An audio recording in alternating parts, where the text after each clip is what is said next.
Nag-aayang kumain yung mga anak ko sa labas. Sabi ko sa kanila, ako na lang magluluto sa kanila. Hi guys, welcome po ulit dito sa ating kusina. Ngayon po ay magluluto tayo ng chicken roasted sa kawali. Please keep on watching. Mayroon ako ditong isang buong manok. Bali 1.5 kilo ito guys. Malaki-laki siya. Ayan, malinis na yan guys. Ngayon po ay lalagyan natin ng tanglad. Ayan. Naglagay din po ako ng sibuyas tsaka bawang. Ayan, siniksik ko lang dyan sa loob ng tiyan ng manok. Tapos yung mga natira guys, ayan mamaya ilalagay natin dun sa gilid ng manok. Ayan. Dinagdagan ko pa siya guys. Dinagdagan ko yung sibuyas niya guys kasi parang konti lang. Ayan, saka ako isisiksik yung mga binti ng manok dyan sa may puwitan niya. Para secured yung mga nilagay nating mga sangkap. At ito yung mga pamarinate natin. Meron tayong star anise dyan, sibuyas daw ng laurel tsaka bawang. Lagyan natin ng toyo. Ayan, tinansya-tansya ko na lang po paglalagay tsaka oyster sauce.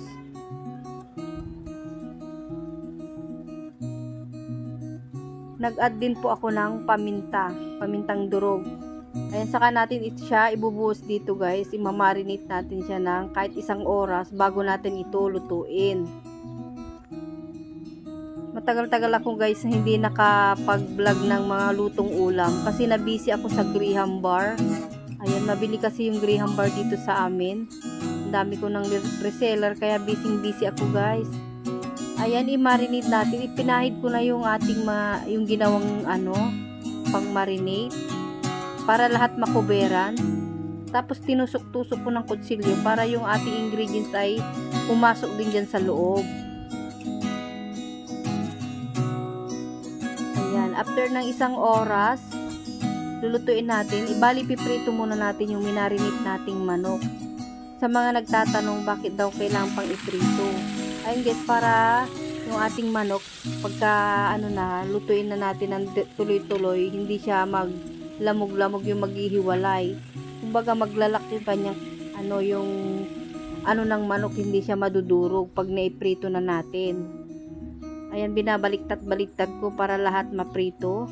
Kung hindi pa nasubukan yung ganitong luto ng manok, nako, subukan mo na guys at talagang magugustuhan ng mga anak nyo to. Masarap ito guys. Ayan. Nais ko lang din pong i-shout out yung mga bago nating mga viewers. Ayan, mga bago nating followers. Isang bottle na Sprite. Ayan guys. Ilalagay natin yung isang bottle na Sprite. Yung maliit lang. Sakto lang yun guys.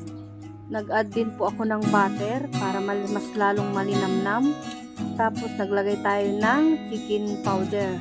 Ayan, kung wala kayong chicken powder, pwede na rin yung magic sarap.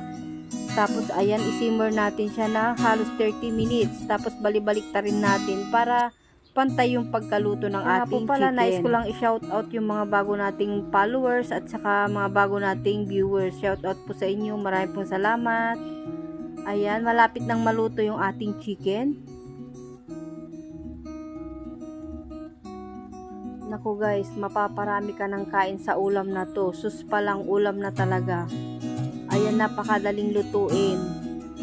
Ayan, sa puntong ito ay luto na yung ating chicken roaster sa kawali. So yun po, marami pong salamat sa inyong panunood. Sana gustuhan nyo muli itong ating video.